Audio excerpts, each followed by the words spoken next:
Hi, my name is James Wentworth-Weedon and today I'll be talking about the film I made this term specifically with regards to the sound department. Before I ramble any more, you get the privilege to watch my experimental film focusing on the importance of sound over visuals. If you're not already, I'll urge you to listen in headphones or stereo speakers. Thank you and enjoy.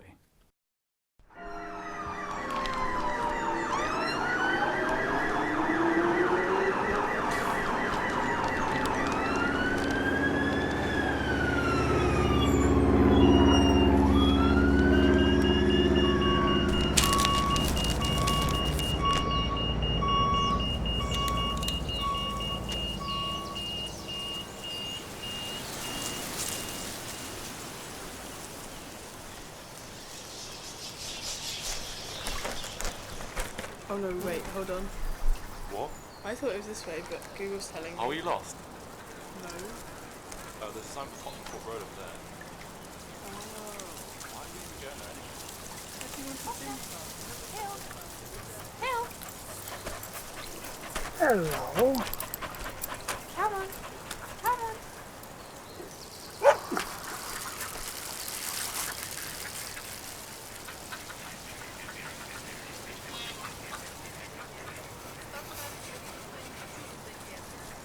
Нет, это я так говорила, не ты. Хорошо. Нет, послезавтра. Да потом-то.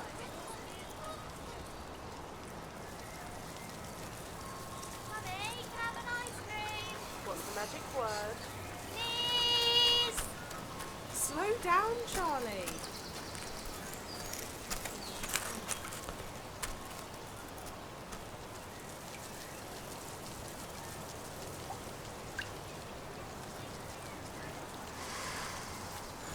Yeah. I've heard of that. I'm guessing people are just going to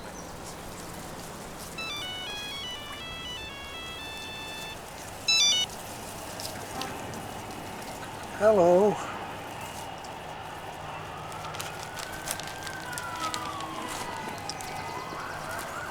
Yeah, I'm just a little people.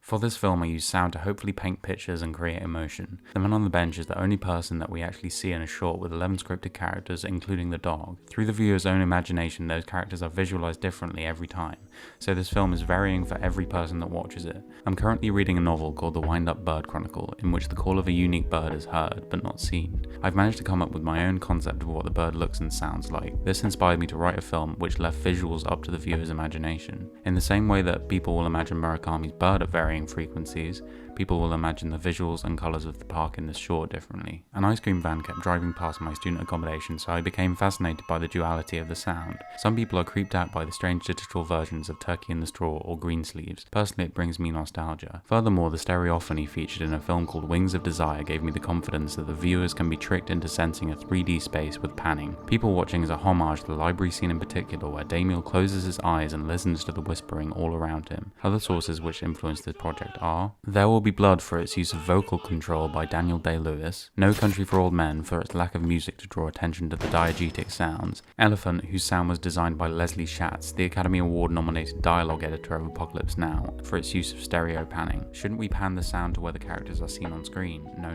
I like it like that. I was debating over whether the sound should be panned to the perspective of the old man or the viewer.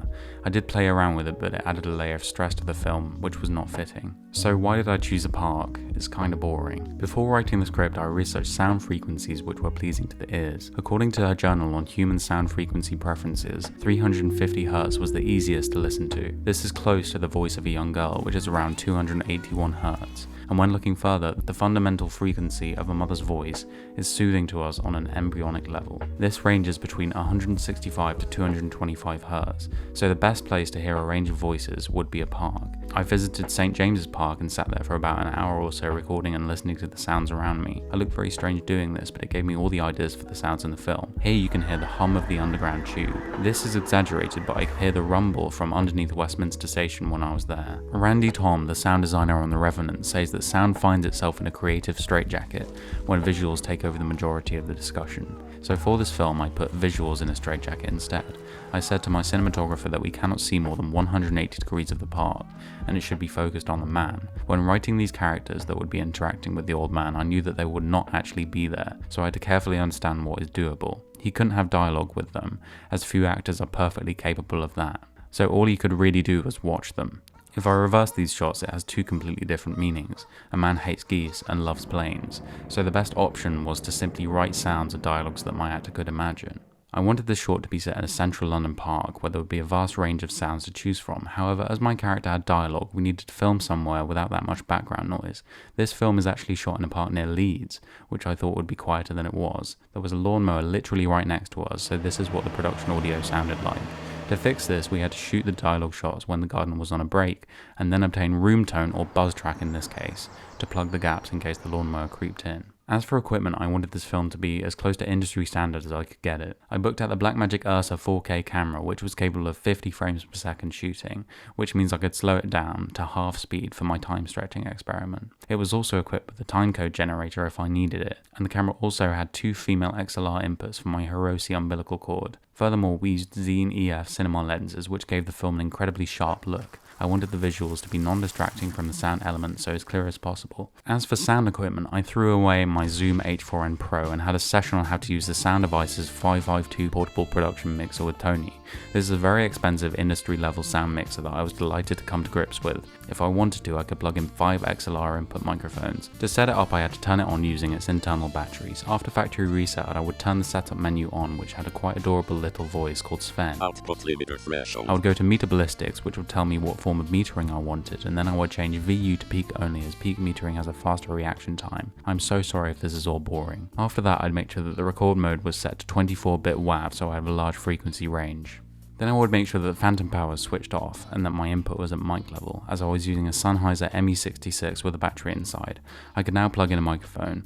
I'd set the fader to unity gain and adjust the trim until the sounds were peaking at around 0 dB. On the day of shooting, I chose to connect a mixer to the camera for sync sound. Unfortunately, my Hiroshi cable was broken, but luckily I'd booked out more XLRs in case, so I corded them together and sent a 1 kHz tone down to the camera. I set the levels to -20 decibels. I would monitor in Sennheiser Momentum headphones for the best quality possible, and I got a little too excited by learning all of this. I booked out the same equipment to gather all the recordings for my film. This included dialogue for the characters passing by. Foley was more stressful. Well, strictly speaking, it doesn't really count as Foley because most of it isn't synced to the picture, but I took it just as seriously anyway. I gathered rocks, twigs, and leaves for the natural materials, and then created a mini Foley pit where I could record audio cleanly. I used fine pebbles as a ground material, but their sound was too high-pitched and wet, so I dampened the sound with a blanket. I sat in my bathroom for hours recording sounds of each character. My personal favourite was a dog. I used different pairs of shoes and varying footsteps. In the Foley Grail, Vanessa Arment writes that in Au revoir les enfants. Foley of footsteps cannot be traced to each character perfectly, as it is not important. However, it would be confusing in this film if the footsteps couldn't be explained. The sound of the leaves was great, but recording it resulted in injury, so I had to wear gloves. I ended up with about 90 recordings to play around with for the film. After the picture edit, I exported the project into Adobe Audition where I could edit audio to pictures more professionally. To begin with, I added all the dialogue and EQ'd it to obtain a dry, non-reverberating sound. I then added a denoise effect to the production dialogue, and then added a low-level buzz track underneath of the actual park. And then it was to add the Foley of the actor, who is my granddad by the way, and then the other actors. After this, I sourced my sound effects using many libraries on the internet. Compared to my own sounds, there weren't that many. With more time, I would have preferred to have recorded them all myself, as I had some foreign sample rates. I ended up with 12 audio tracks in total. After all my sounds were in, it was time to add effects where necessary. To add reverb, I used an output bus and sent all the tracks I wanted.